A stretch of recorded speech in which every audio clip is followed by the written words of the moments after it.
Welcome everyone. We seem to be having a little connection issue with my other device, so I had to switch to my phone. Welcome you to the Ladies Lounge. I am your host, MCA Aldridge. I give God praise for you joining us here today for the Ladies Lounge. We are here at my client's home, and as I said before, I'm not wearing a mask because this is someone I have been around, oh my gosh, ever since the pandemic. We have been, oh my gosh, just constantly talking to each other and encouraging each other, and my client, oh my gosh, through this entire pandemic. So we are here with Mr. Dr. Jonathan Leherer. He has a PhD in plant science.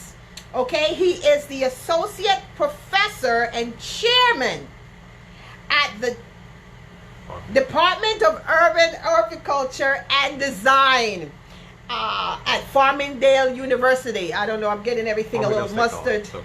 Farmingdale State College. There you go. Glory to God. So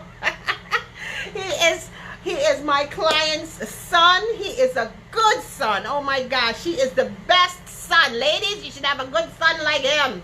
Okay? He is a good son. He's a good boss. He's a good supporter. He has taught me so many things about plants. And he's here today. He's here today. I had to switch from one device to my phone. So nobody call me now. Don't call me. Don't text me. You have to send your comments into the comments section, and I can see on the other device. Okay? So he's here to give us a little instruction, a little teaching, and a little encouragement for those of us who love plants. And I know some of you, oh my gosh, you love plants just like me. You're always looking at my Facebook pictures and saying, oh my gosh, that's so pretty, that's so pretty. I want one of those. So here it is. You have to listen to the plant expert himself. Okay? I am not an expert. I am just a student of this gentleman right here, Mr. Jonathan Leherer. Okay? And my client is here. She's trying to rest right now. But we are all here, and we're going to learn from the professor himself, Dr. Jonathan Leherer, here at the Ladies Lounge. Hello everybody. It's great to be here with you today. I want to thank Michelle for having me.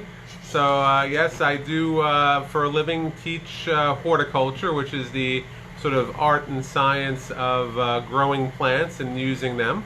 And one of the things that I really enjoy is houseplants, indoor plants, and that's what I'm going to spend most of today talking about. I actually teach a course on indoor plants at Farmingdale State College, and houseplants are incredibly popular right now. So the question is, why are we seeing this resurgence in houseplant popularity? And I think, in sort of the real short term, we can probably attribute a lot of it to the pandemic that we're all dealing with in our own way. We're spending more time indoors. We've sort of isolated ourselves a bit from the outside environment, from the outdoors, and we're all programmed to love nature, whether we realize it or not. If you go back to our sort of ancestry as hunters and gatherers, we have an intimate connection to the outside world, animals, plants, the environment. So there's some sort of subconscious yearning that we have to be with plants. And when we can't go outside because we're all sort of sheltering in place, I think that's one of the reasons why people have sort of rediscovered their love of houseplants, of indoor plants, and the sales of indoor plants are through the roof. Popularity, blogs, Instagram pages, all sorts of social media surrounding indoor plants. And indoor plants bring us a lot of benefits. Obviously, they can beautify our surroundings, so it's nice to have sort of a softening of all the harsh angles and the harsh lines of a typical home, so they beautify our surroundings. They also bring us a lot of comfort and relaxation. There's actually scientific evidence that living with plants and animals and pets, whether it's a dog, a cat, a goldfish, a turtle, there's a lot of evidence that our blood pressure is lowered when we're in proximity to other living things. And again, animals are great, but plants can serve the same function. Caring for something, taking responsibility for another living thing, even a simple house plant, brings a lot of satisfaction to people. It's no mystery that when you go to a rehabilitation center or a nursing home or a hospital, you'll often see plants and fish tanks present by the nurses' station, for example, with the idea being that having those elements in the environment brings us a lot of relaxation. A lot is made also of the benefits that plants can bring to the air. And there's no doubt that plants do a lot of good in terms of remediating air quality. But we have to be honest about this, and can we bring enough plants into an indoor setting to actually have a meaningful impact on air quality in the home? And I think the answer is probably we're having a very minimal impact on the air quality. We're not doing any harm, obviously. Having the plants are doing good, but to say that plants are going to replace, an air purifier or something like that, probably, I think we're overstating it there. But again, plants have a lot of benefits, psychological, in terms of improving our sort of well-being, in terms of improving the aesthetics of our living environment, and also kind of improving our psychological state. So a lot of benefits from plants. Now the question arises, well, what is a house plant? What is an indoor plant? And that seems to be kind of a meaningless question. And you might say, sort of tongue-in-cheek, well, an indoor plant is any plant that I grow indoors. And while that sounds kind of ridiculous, that's really the answer. So indoor plants are not some special breed of plants. They're no different than the plants that we grow outside, except that we're bringing them indoors. And for the sake of my discussion here today, we're primarily concerned with those plants that can survive indoors permanently. So when we look at permanent or long-term indoor plants, that's when we have to kind of refine our definition a bit. Because I can take any plant and bring it indoors, and there's nothing wrong with enjoying a plant indoors for a temporary period of time. Think of all of the florist plants that are brought indoors, especially in the spring around Easter and Mother's Day. All of the hydrangeas and the mums and the Easter lilies and the flowering bulbs, the tulips, the daffodils that are purchased by the millions and brought indoors. But of course the question is, if I bring a potted Easter lily indoors and have it on my in my living room, is that really an indoor plant? Well, it's an indoor plant by virtue that I'm growing it indoors, but the key question is, can I grow that Easter lily indoors permanently? And the answer in the case of an Easter lily, for example, is no. So Easter lilies, in my view, are not true indoor plants. And if you've ever grown an Easter lily and tried to keep it going beyond the flowering period in the spring, you can keep it green and growing for a period of time, but eventually that plant starts to fail. Or, in more properly, it starts to go dormant. And I don't want to get you bogged down with lots of scientific jargon and stuff, but the bottom line is that when we consider what a true indoor plant is, a true house plant, we're looking at those plants that can survive indoors for an indeterminate period of time, potentially years, maybe even decades. And that takes a special breed, a special type of plant. Now, if you think about the conditions that you have in a typical home, as you go throughout the seasons, 12 months, you know that they can be kind of unique in that they're often rather unchanging. So if you think, for example, about the room temperature, what is room temperature? 68, 70, 72 degrees. And in your average home, we want to keep the temperature at that level every single day of the year. So right now I'm sitting in a room that has an air conditioner on, because without the air conditioner it would be a bit warm in here. It would probably get up to around 80, 82 degrees, and that wouldn't be comfortable. So, and then in the winter, of course, we don't use air conditioners, but then we put on our central heating system. Because again, we're trying to keep the air temperature in the home warmer than the outdoor temperature, at least in the cold northern temperate regions. So we use central heating systems. So we're trying to keep a static indoor environment. We're trying to keep an unchanging, unflinching indoor environment, because that's comfortable for us. The question is that comfortable for most plants? And the answer is no. So a plant like a tulip or a daffodil or an Easter lily, those plants do not tolerate static, unchanging conditions all year. Why is that? Well, many of you may be not only interested in indoor plants, but you also grow plants outside. And you know, for example, that all those beautiful bulbs, those daffodils and tulips and crocus that we enjoy in the spring, those grow typically outside. They're present for a short period of time in the spring with the flowers and the foliage, and then they disappear. So right now, if I go outside and walk around my garden, I see absolutely no evidence of the hundreds and hundreds of daffodils, tulips, hyacinths, crocus that I have planted. So that bulb comes from a part of the world where there is a change in temperature, in environmental cues as the year goes on. So tulips, let's say they come from Greece in the Mediterranean area, they do not have a static environment all year round. So because their home environment is different than our home environment, they're incompatible. So long story short, let's get through all the kind of babbling that I'm doing. Long story short, what do we look for a true indoor plant? We're looking for a plant that can tolerate static, unchanging indoor conditions at a warm level year after year, day after day.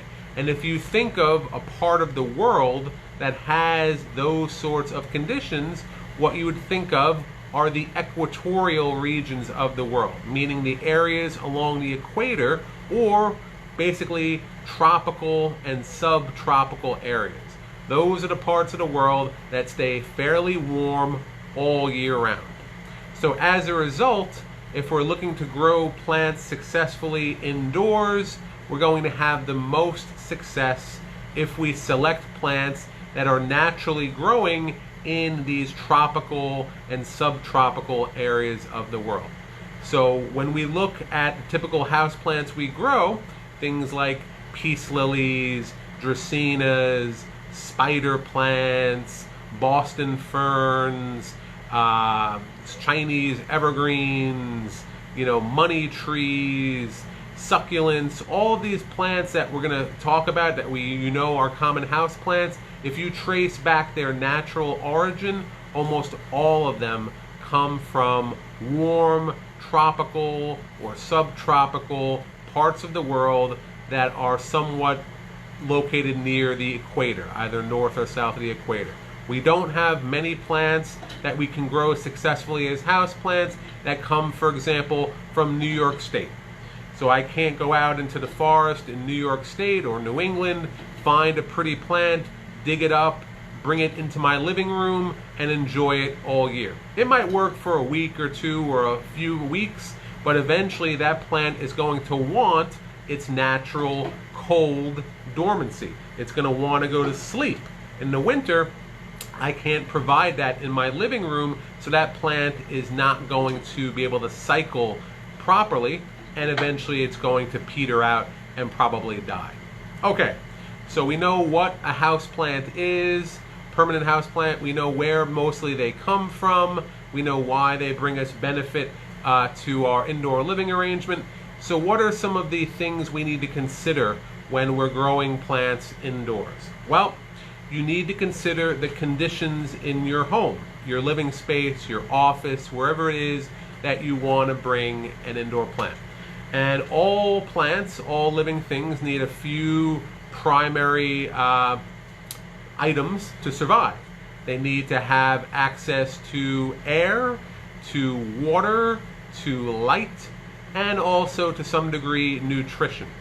Now, your ability to provide those basic supporting factors for life are going to be different indoors than outdoors. And they may even be different in different rooms of your house.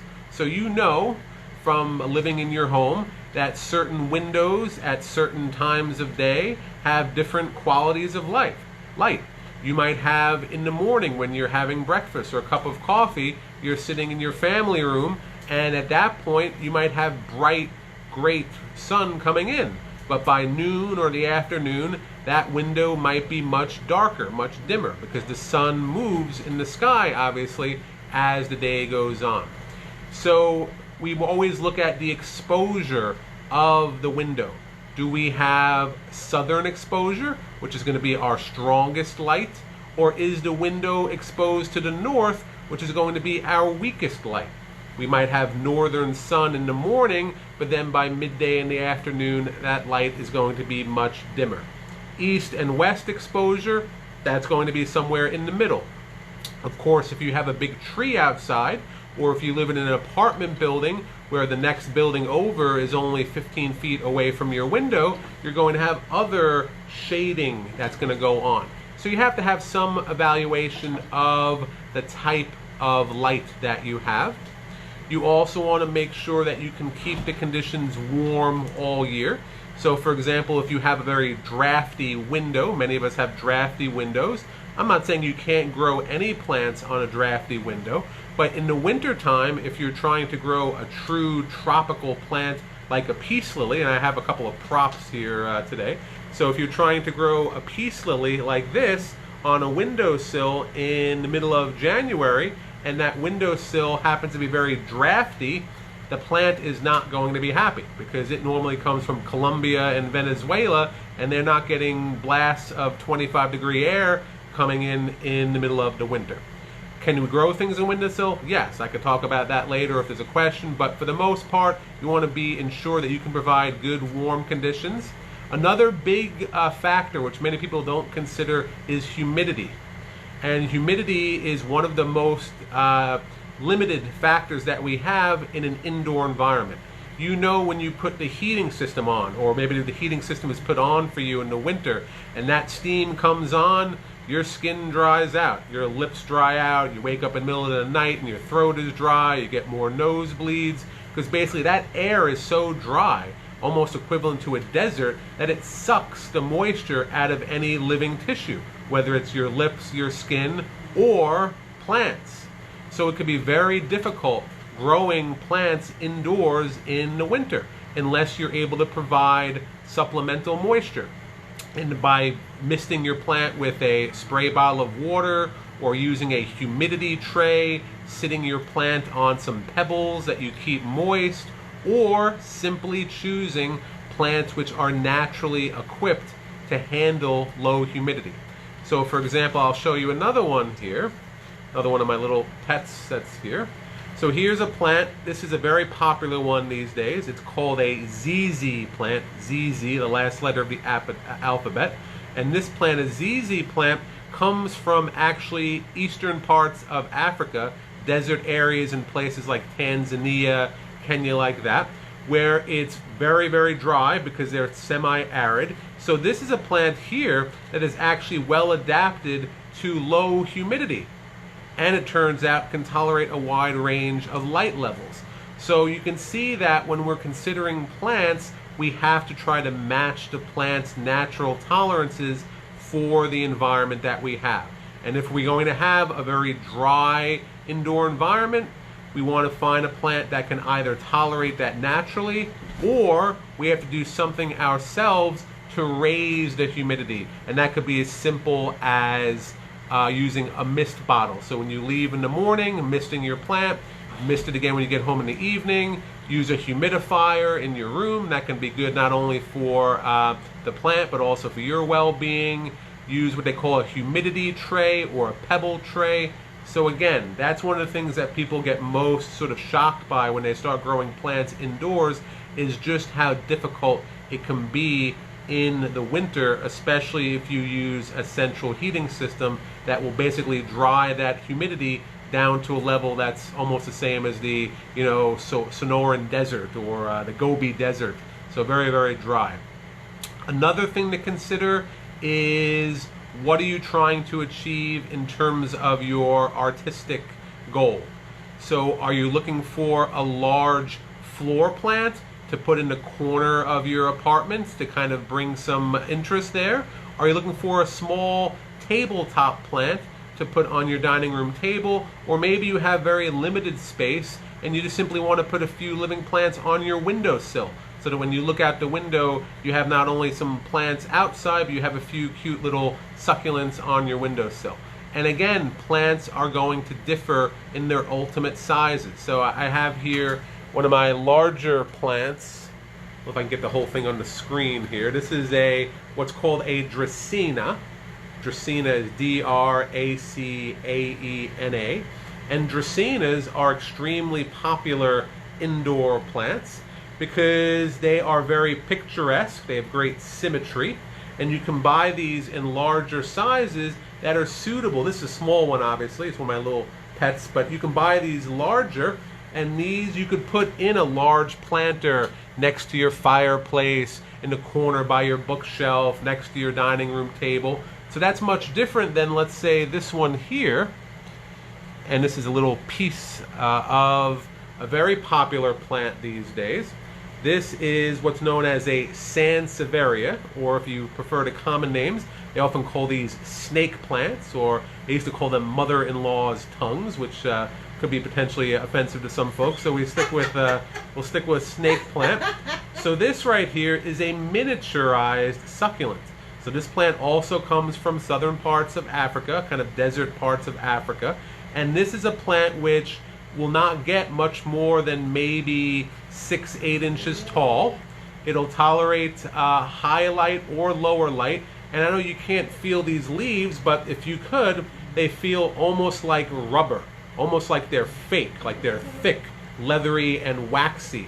And that waxy layer is actually insulation against water loss. So a succulent like this is actually a perfect candidate to grow indoors in a heated apartment or a heated home, because it stays small, it will fit on your windowsill for years and years, and it's going to be completely unbothered by your low humidity indoors. And maybe you're the kind of person that is not as religious in terms of your watering practices. Well, that's another reason why a succulent like this is a good choice, because this plant could probably go without water or supplemental watering for weeks and nothing would happen to it. Not that we want to torture our plants, but again, we have to be sort of realistic with what we can provide, and not everyone is going to be tending to their plants on a daily basis. And what's nice is there are plenty of plants that you don't have to attend to on a regular basis, and they will still survive. And that brings up another important another sort of factor to consider, and that is watering. And watering of indoor plants is one of the biggest sort of questions, and also one of the biggest difficulties that many folks have when growing indoor plants. How much do I water? How many times a week? How much? And I get that question all the time, and I'm patient, it doesn't bother me. But the answer, the thing is, you can't give an answer, because how much water you need to provide a plant is going to be affected by a multitude of different factors. First off, what kind of plant are you growing? Well, if I pick up this one here, my peace lily again, and I compare it to my cute little jade plant here, the jade plant is a succulent. The peace lily is not succulent.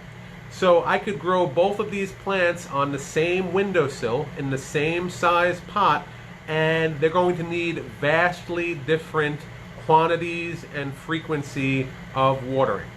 So that's the reason why it's hard to give someone a clear prescription on how much water you need to give a plant.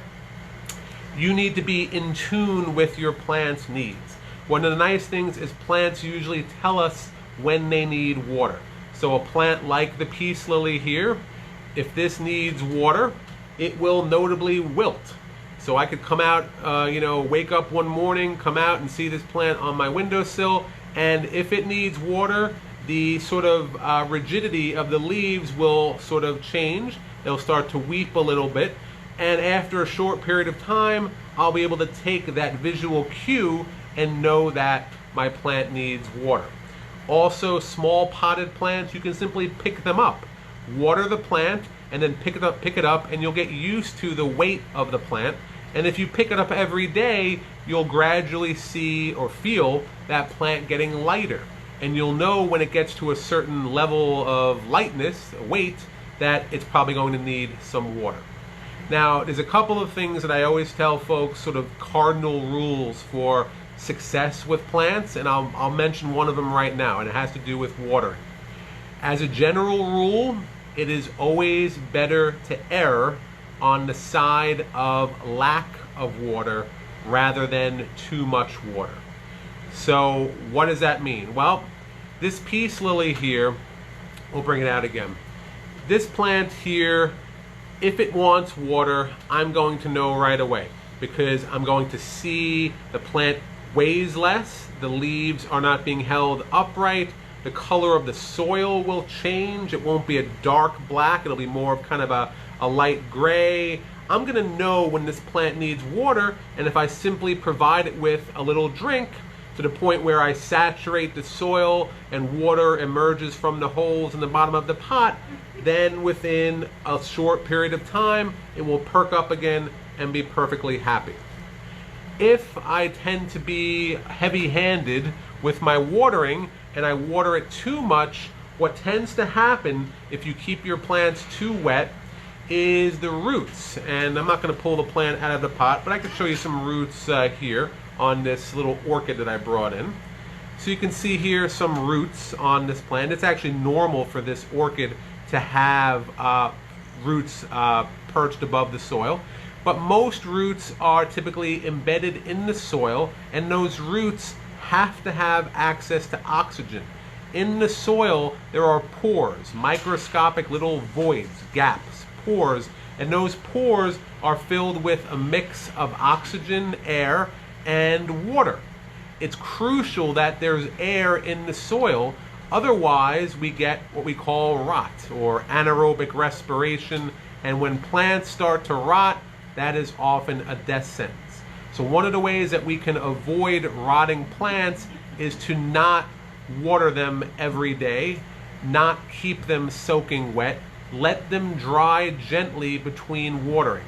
And another crucial factor is you have to make sure that your plant has drainage. So if you look here at the bottom of this pot, you see those drainage holes. That is absolutely crucial. Many folks buy a fancy decorative pot, a nice glazed ceramic planter or an old teacup or something, and they want to grow the plant in the pot, and there's really nothing wrong with that, except you have to be aware that if your plant sits in water, if you create a little bog for your plant, in the long run you're going to have problems. So one of the ways that we ensure against too much watering is we tend to only grow plants in containers, in pots, which have drainage holes. If you use a saucer underneath your plant to keep your furniture clean, that's fine. So what you should do in that case is water your plant thoroughly, let the water emerge from the drainage holes into the saucer, and then after 15, 20 minutes, half an hour, you should take whatever excess water is in that saucer and discard it. You do not want your plant to sit in water in perpetuity. That tends to be problematic. That tends to cause issues. I didn't know that. Another factor that's important, that's related to water relations in the soil, is and this is the second sort of I'll say, cardinal rule of plant growth that I'll mention here today is not only do you want to keep your plants on the slightly drier side, you also want to keep them as tightly potted as possible. Well, what does that mean? What I mean is that you want to have a balance between the size of the container and the plant. So if you look right here at my cute little jade plant, it's in a tiny, tiny pot. The pot is only about 2.5 inches wide across the top. That seems like I'm torturing the plant. How could it possibly live in such a small soil volume? But you see, the plant looks excellent. And that's because succulents in particular, and by succulent I'm using that term, a succulent is simply a plant that retains, stores excess water. Those plants, you have an extra buffer against lack of water, and it turns out that succulents in particular love to grow in as small a pot as possible. And in general, we could extend that rule and say that most plants, especially indoor plants, will thrive if you keep them in as small a pot that can accommodate their growth. And this is one that takes some experience and wisdom over time. What I would say though, if you're starting out with plants, is let's say I go to a garden center and I buy this new little succulent here, right? And I want to put it into a nicer looking pot. I'm not thrilled with this orange plastic. It keeps on falling over. I have to water this plant too frequently. That's fine. You want to repot it. But when you repot a plant, and this is another crucial rule, you do not want to take this plant and plunge it into a pot size like this. Wow. That is not a good thing. The reason why you don't want to do that is because if I take this tiny little 2-inch root ball and put it into this 6-inch pot, I'm going to have this huge pool of soil surrounding that tiny little root ball. And when I water my plant, I'm going to have the soil is going to act like a sponge, and I'm going to be surrounding my cute little jade plant root ball with this huge mass of wet, spongy soil. And what's all that wet soil going to do? It's going to tend to rot the roots on my little jade plant. So instead of potting this jade plant into a huge pot, it would be better, I didn't bring any empty pots here today, to take my 2.5-inch jade plant and use as my pot size maybe a 4-inch pot like this. In a general, there's always rules, and rules are made to be broken, but in general, when you're repotting a plant, you should always use a container that is no more than 2 inches larger in diameter than the current pot. So for example, if I'm potting up my 2-inch little jade here, I should use nothing bigger than maybe a 4 or 4.5-inch pot. If I go to a 6-inch pot, that's going to tend to cause problems. So again, we are going to err on the side of keeping our plants drier.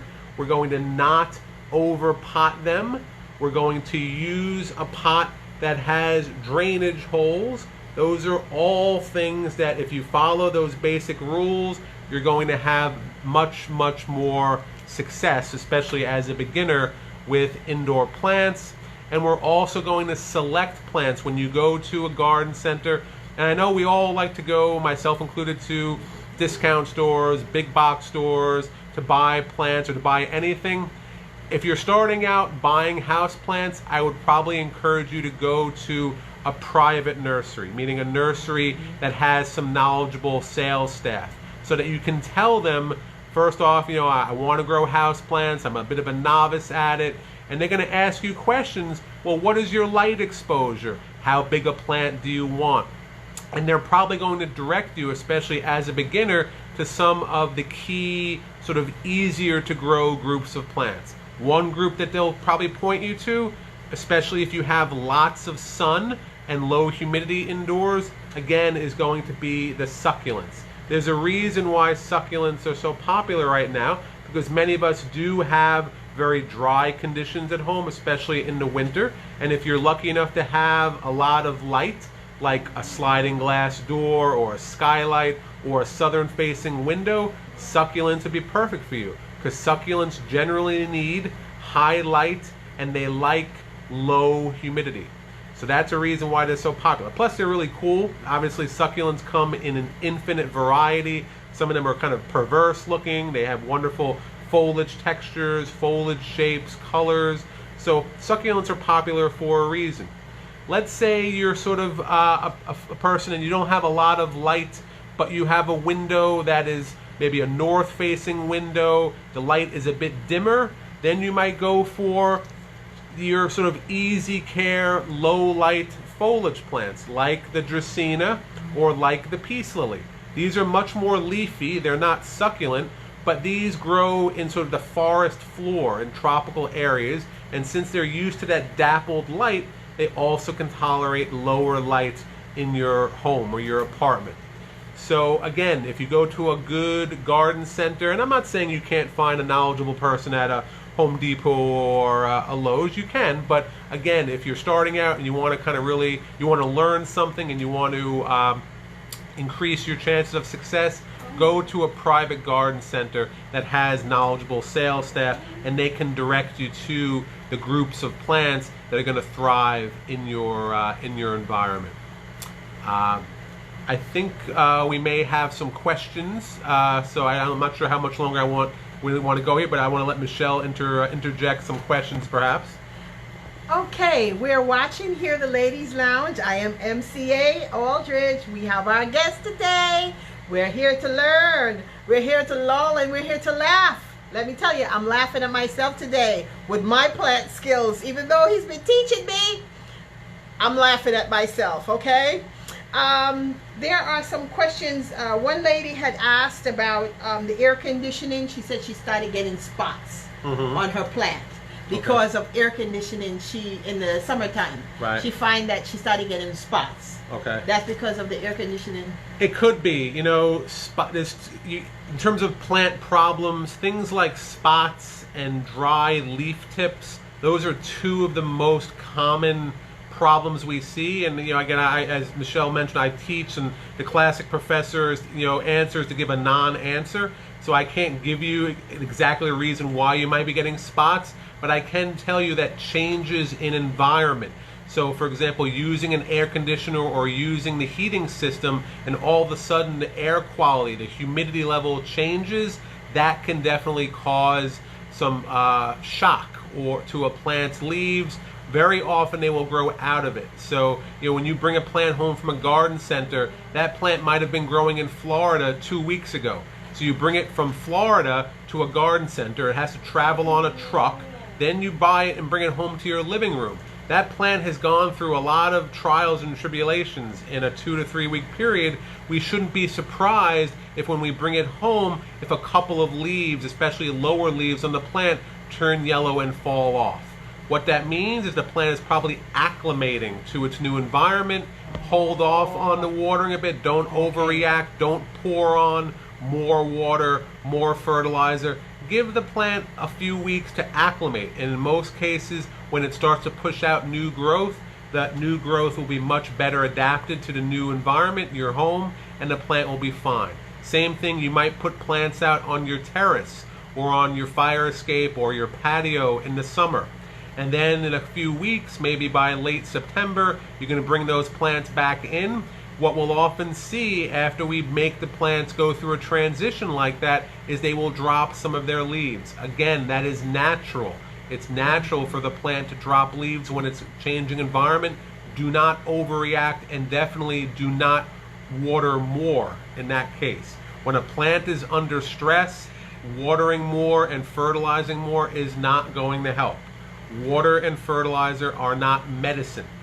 So it's always better to be a little bit less hands-on and let the plant naturally acclimate. And if the plant is healthy and has good root system, in most cases it will resume growth indoors and it will stabilize. So I just want to point that out. But the answer to the question, I don't know for sure, but yes, air conditioning, drafts, high light, all of a sudden you're getting rid of your blinds, that can all cause leaf blemishes.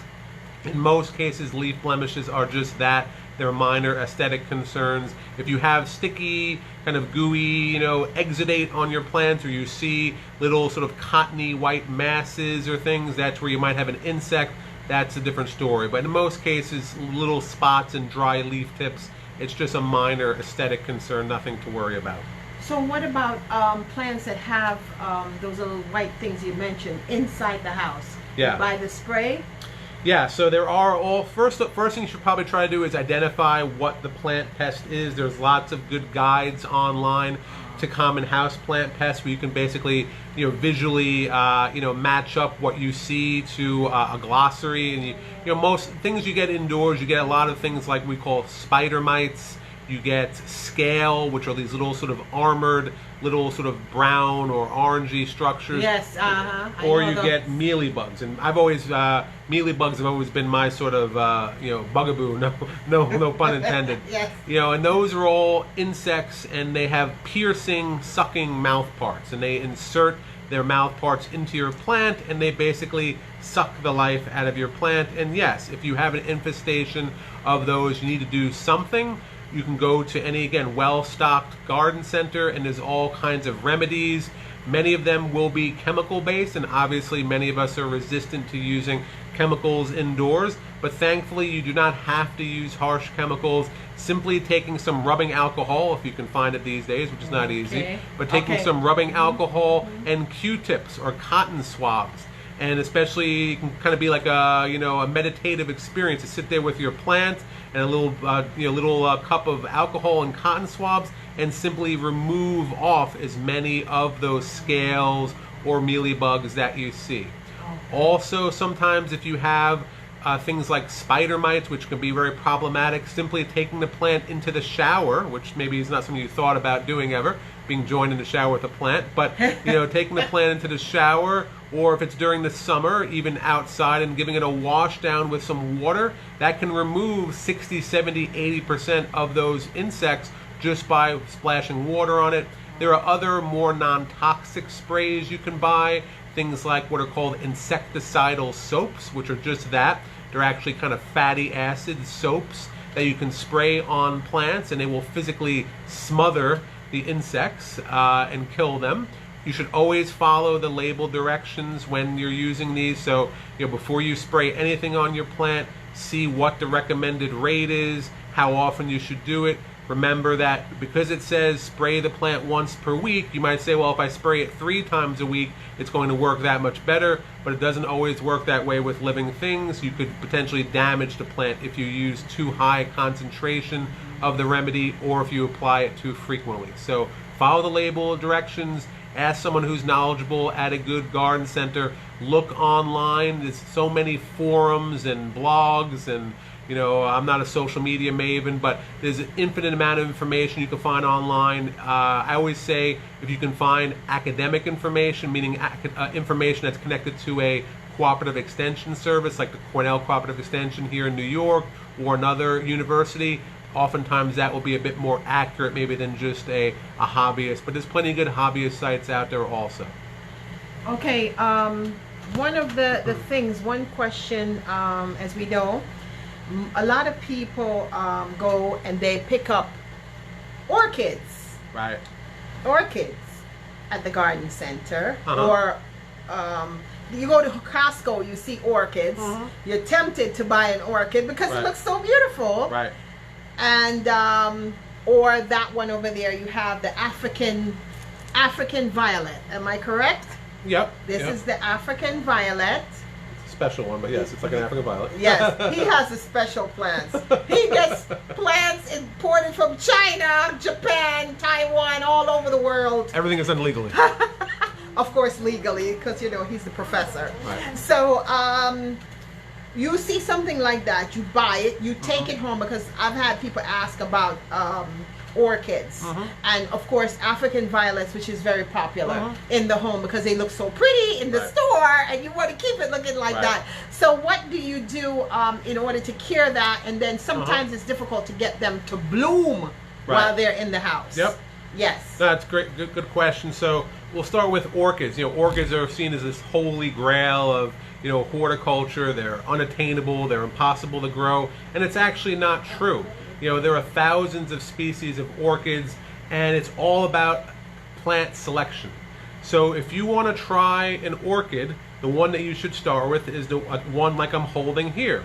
This is what's commonly called a moth orchid, or you often see them referred to as Phalaenopsis. That's the Latin, P-H-A-L-A-E-N-O-P-S-I-S, Phalaenopsis, or they shorten that to phals, P-H-A-L. And if you want to try your first orchid, it probably should be a Phalaenopsis or a moth orchid. These are the ones that you do see being sold. I was actually at Walmart the other day, and they had a beautiful display of brand new Phalaenopsis that were brought in. The price has gotten fairly inexpensive these days, and you can actually achieve success with a Phalaenopsis on an average bright windowsill. These are not highly demanding. They do have somewhat unique way of growing, as I know it's not easy to see here, but you see that the roots are actually above the soil, and it's even more difficult to see. Let me see if I can take a little piece out here. They're not growing in soil. They're growing in bark, actually like tree bark that's been chopped up.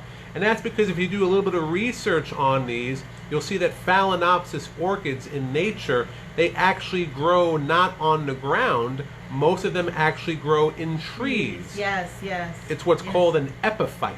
And an epiphyte is a plant that grows on trees, so we don't pot them in regular soil. We use a very coarse, well-draining mix.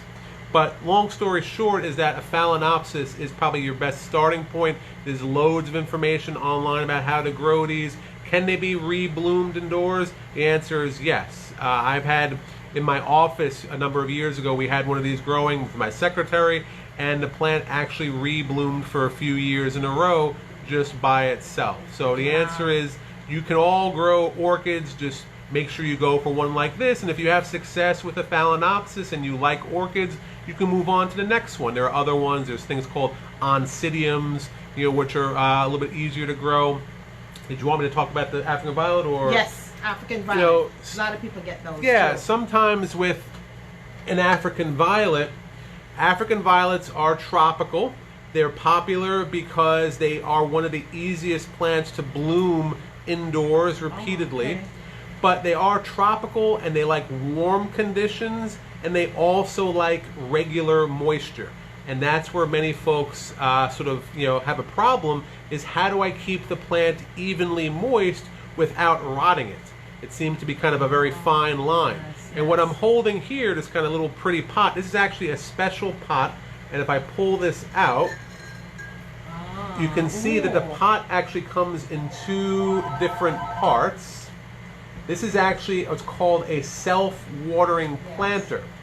And I put water in the vessel down here, the reservoir, and then once I put water in there, I insert the pot itself into that, and it turns out that the material of this pot here is porous. It's a pottery that's porous. Water can actually pass through here. So if I take this pot and put it in this reservoir of moisture, water will pass through. It won't make it sopping wet, it will make it evenly moist. And these self-watering planters, which are fairly inexpensive these days, this is one of the easiest ways to successfully grow something like an African violet. It's actually low care. As long as you keep some moisture in the reservoir, it'll naturally be fed to the plant. It'll keep it evenly moist, not too wet, not too dry. And many folks who previously have had difficulty with African violets, when they try one of these self-watering planters, overnight they find that they can succeed with them. So, yeah.